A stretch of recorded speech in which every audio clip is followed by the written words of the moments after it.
Ahoy, of course. Welcome back to another diecast review. This is of Scott McLaughlin's 2022 number 3 Team Penske Xpel Chevrolet in 1/18 scale by Greenlight. This is no less the 7th Scott McLaughlin car that we've gotten from Greenlight in 2 years.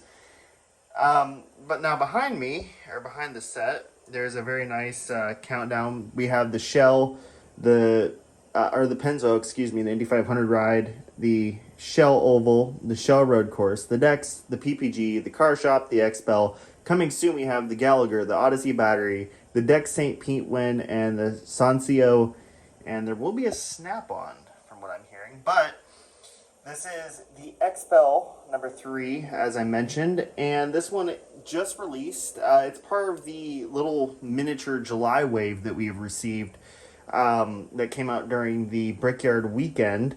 There was only 3 118s that came out during this. It was the Scott Dixon Grow Up Great car, which was not really a great car. This one, and then the Romain Grosjean DHL Standard, which will also be released as the DHL Pride car later this year. But anyways, this is a car that I've waited on for a little bit. I actually do like this livery. Even when Joseph Newgarden ran it, it just looks like a good car. I mean, the yellow really does add to it. Now, in terms of the livery design, it's the exact same as the Dex car, just in yellow instead of red. But other than that, it looks very good. So, without further ado, let's go ahead and dive into it. So, here on the front wing itself, we have Verizon with yellow as the primary color, and then a white and black pinstripe detail, which is, again, ever so typical of Team Penske. Going up the nose, we have Dallara, Shell, Pennzoil, Discount Tire, Chevrolet, NTT Indycar Series, the number 3 in yellow, and Xpel, the typical white Team Penske nose. Here on the side, we have Hitachi. Again, the elements are all the same color, which doesn't do much to really separate out the elements. It just looks like one big chunk of metal. Again, I've said it a million times. I wish they would add like a little black painted line in between the elements to kind of give it a little bit of depth, but they will never do that. In here between the suspension, we have Sancio. Standard Firestone blacks with chrome rims and chrome suspension. Again, I'm happy that they're doing the chrome suspension for the Team Penske cars. They just didn't look right with the black suspension that we had a couple years back. Aero screen is your basic aero screen with McLaughlin, or McLaughlin, however you want to say it, but it's McLaughlin. I think I missaid it at the beginning of this video. Oops. On the mirrors, we got Siemens and Mazak. And then Firestone on top of the side pod. Top of the side pod is blank, but as per typical, you got the little heat louver detail in black. On the side pod, you have Xpel. Very nice, very yellow. It just looks like a great car. I know the livery is very basic on it, but it's just, I don't know, less is more in this case. And just the colors go really well together. A yellow and white car, you know, it's not the deeper yellow of the Pennzoil, or the more vibrant yellow, excuse me, of the Pennzoil. It's just, you know, kind of a muted yellow, and it's very nice.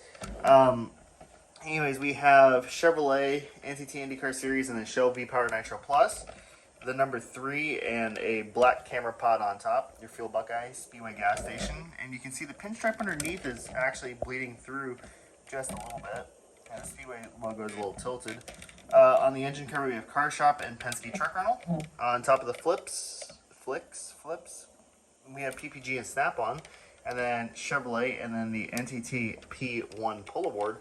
On the wing end plate, we have pretty much just an all-white end plate with a yellow number 3. And then on top, we have Xpel kind of spread across the 2 elements up top, and nothing on the main plane, which is, again, pretty typical for Team Penske. They don't typically like to put anything on the main plane itself, which I can understand why. I mean, it's just a waste of decaling, really, to do that, because you see that, not what's up here. On the back, yes, we do actually have decaling on the back. If you remember back to last year, we had this issue where they would not do it on the Team Penske's, on the road course cars. They would just leave this blank back here, and it's good to see that they've resolved that issue. And yes, this is a 2022. And actually, let me check the Dex car. So the Dex is a 2021. So technically, this is the first 2022 Scott McLaughlin car that we have received. So that is a little fun thing. Now, actually, believe it or not, I don't believe that this car has ran on the road course version for McLaughlin this year. I believe it only ran at Texas, which Xpel usually runs a Penske car at Texas anyways. Normally it was Newgarden, but now it's McLaughlin because they decided to trade sponsors. But anyways, yeah, so we'll dive into that here in a minute. But this side is basically the same, and then if you're curious, this one is number 28 out of however many they're actually going to produce. And because I want to say it and point it out, green light, copyright 2017. So yeah, this molding existed in 2017. Alright, so we're going to actually kind of change the camera position a little bit. Oop, so we can get the whole family in there. Well, kind of the whole family. So, is this a car that I would recommend buying? Is it the best paint scheme, or well, livery, excuse me? No, but it's a very solid representation. And if you ask me, the best McLaughlin cars have been the St. Pete 2020, the debut car, the Dex Imaging car, and this one. And it's just because, you know, the Pennzoil livery, the Indy 500 livery, has worn itself out so much that, I don't know, it doesn't feel special anymore. You know, and actually, I would like to have a conversation about this one day, where, like, I do like the one-off liveries from the Indy 500, so you get the, like, the Shell Fuel Rewards car, and then you get the Pennzoil. Yeah, it makes it feel special because you know it's Indy 500 time when you see those cars, but, you know, when it goes on for almost 10 years like it has, it just doesn't feel as special as it used to. The PPG car just, it's still bad. It was bad then, it's still bad now. The car shop car, it's cool because it's different. You don't really see many pink Team Penske cars, but it was a one-off. So really, when you look at the kind of the main Scott McLaughlin cars that have been released, they all follow this same kind of livery pattern. You know, it's a very standard Team Penske livery. I would honestly go with the Dex or the Xpel personally, because when it comes to choosing the McLaughlin cars, because, you know, they're cars that have raced more than once, and raced more than once a year, personally speaking. Now, between the two, I kind of like both of them equally. I think actually this one is cooler because when I look at the Dex, and I know I'm taking a minute here, but when I look at the Dex car, I really do think of like Helio's 2015 livery, his Indy 500 livery that he flipped in. Of course, all the Team Penske's, with the exception of Will Power, were red, white, and black. But I digress. You know, this is a really solid car from Greenlight. I don't have any complaints about it. It's really well executed, and, you know, it's great to see another one of those liveries that we wouldn't have got anyways. And I think going down the line, we're going to look back and it's like, oh yeah, they made that car. You know, it's kind of like how we do that with the Newgarden Preferred Freezer car from 2016. Helio Castroneves' AAA car from 2017. And the Rev car from 2016. You know, it's one of those cars that's like, oh yeah, they made that. I don't know why they did, but they did. And there's still a lot to go. I mean, definitely I want to keep the Scott McLaughlin collection going well. Like I said earlier, we have the Gallagher, the Odyssey battery, the Dex St. Pete, and the Sancio coming, as well as the Snap-on.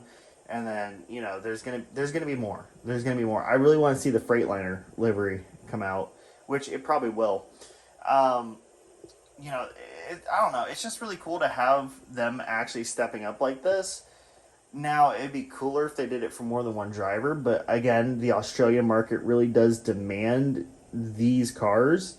You know, especially the Authentic Collectibles guys. They're the ones who really are the push power behind getting all of these made. Otherwise, we would just get the, you know, the Shell car, or just the Pennzoil car like we used to with Helio.